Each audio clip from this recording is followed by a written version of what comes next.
Big business has a reputation for being less concerned with the individual than it is with a corporate entity. Professional sports has a reputation for being one of the few endeavors in which an individual can assert himself. The greater the talent, the greater the freedom. Well, it's not necessarily so, for sports is an industry as much as the steel business, or for that matter, broadcasting. Our next story, Who Fouled Joe Caldwell, will give you an idea just how big and powerful an industry professional sports has become, and an idea of how a single player, a talented player, who chooses to buck the system can be fouled out of the game. Not just a single game, but for life. Given the fickle nature of sports fans, you may not remember just who Joe Caldwell was. What's down this island tonight? These are all tops that are going to Norfolk. Joe Caldwell makes $3 an hour part-time in a clothing warehouse in Greensboro, North Carolina. 3 years ago, Joe Caldwell made almost $3,000 a night doing this. If you're a basketball fan, this is how you remember Joe Caldwell, number 27, Jumpin' Joe, Pogo Joe they called him, because even though he was only 6'5", he could outjump just about any player in the NBA. He was a star for Detroit, St. Louis, and Atlanta. And when the All-Star team was picked in 1970, there was John Havlicek, Oscar Robertson, Elgin Baylor, Wilt Chamberlain, and Joe Caldwell. In 10 years, he was on 5 All-Star teams. That was Caldwell's last year in the NBA. He was induced with offers of great money to go over to the new ABA, the American Basketball Association, and play for a team called the Carolina Cougars. That team folded, and the franchise and the players moved on to a new city and became the Spirits of St. Louis. Caldwell's ironclad contract went with him, a contract that paid him over $1 million, $150,000 a year for 5 years, plus $70,000 a year in deferred payments for another 5 years, plus an extraordinary pension plan of $600 a month multiplied by the number of years he played. A pension that could pay him as much as $80,000 a year beginning at age 55. Caldwell was on top of the world. Big salary, big pension. President of the ABA Players Association, where he fought hard for players' rights. The only flaw was that fancy pension. The man who signed him to it, the key owner of the Cougars, Ted Munchak, was claiming that he didn't mean $600 a month. He meant $60. That it was a typographical error, even though it was spelled out in numbers and figures. Caldwell sued, and his real troubles began. My position is very simple. One, I look at the moral and the ethical aspects of that contract, and under no circumstances is that real. None. Zero. Now, the legal, I'm not going to argue about. How do you say zero? Yeah. It says $600 in numbers and then $600 in words. Everything you say is factual. The attorney who drew up the papers already admitted a typographical error. You see, I don't have the problem. You're saying he's suing me. Yes, he is. Why? Because I have the substance. Okay? Ultimately, the responsibility for that error lies with the attorney who drew it. He's admitted the error. But what ended Joe Caldwell's career came in one big explosive event after he filed his pension case. It happened this way.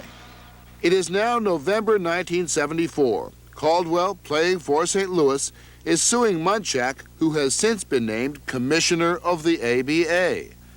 A new star has joined the team, the most sought-after and most troublesome rookie that year, Marvin Barnes.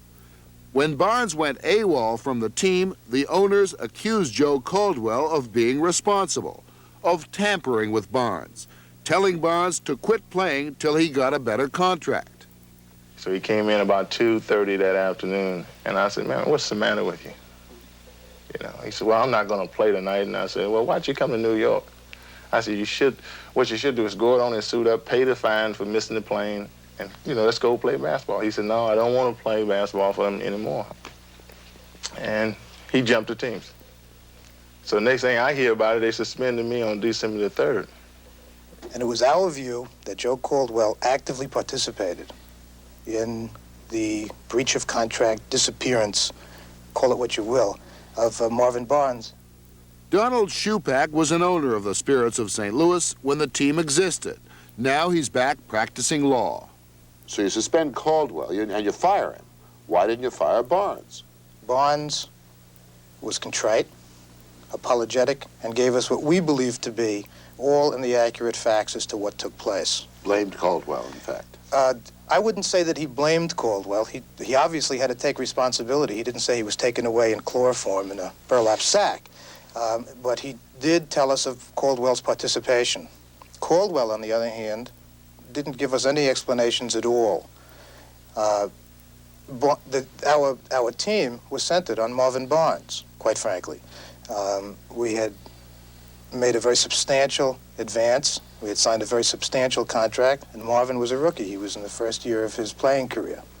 I said, suspended for what? He said, for tampering with Marvin Barnes. I said, I had nothing to do with Marvin Barnes' situation other than being the president of the Players Association. I give him, like I would do any other player, if he's in trouble with an agent or something, give him the qualified people to handle him and then let it be.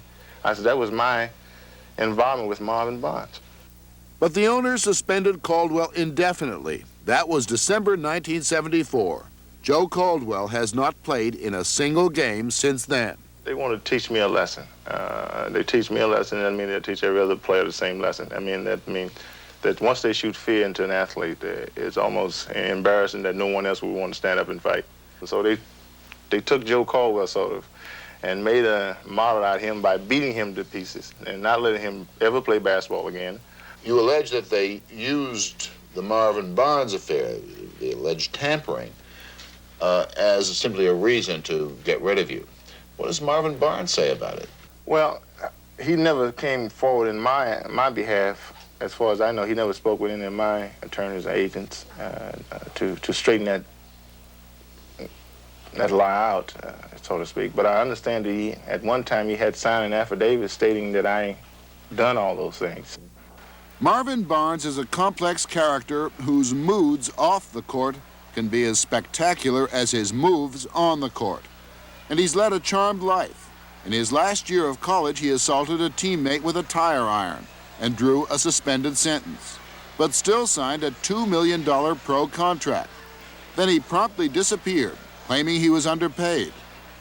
Last year, Barnes went to jail for 5 months for carrying a pistol while on parole. When he came out, he went to play for Detroit, where he again went AWOL and was traded to Buffalo and missed some games there too. Along the way, he apparently blamed Joe Caldwell for his trouble.